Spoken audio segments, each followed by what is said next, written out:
الله الرحمن الرحيم إن الحمد لله نحمده ونستعينه ونستغفره ونعوذ بالله من شرور أنفسنا ومن سيئات أعمالنا من يهده الله فلا مضل له ومن يضلل له فلا هادي له وأشهد أن لا إله إلا الله وحده لا شريك له وأشهد أن محمدا عبده ورسوله أما بعد فإن خير الحديث كتاب الله وخير الهدي هدي محمد صلى الله عليه وسلم وشر الأمور محدثاتها وكل محدثة بدعة وكل بدعة ضلالة وكل ضلالة في النار. فأعوذ بالله من الشيطان الرجيم من نفسه ونفسه وهمزه. بسم الله الرحمن الرحيم.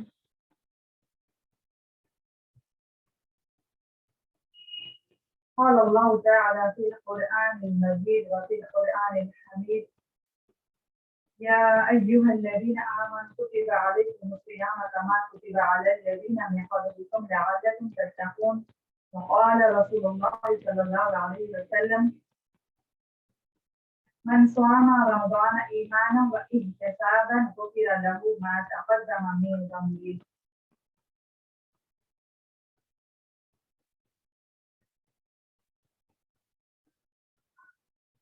رب اشرح لي صدري ويسر لي امري واحلل عقدة من لساني يفقهوا قولي. رب زدني علما رب زدني علما اللهم رب زدني علما.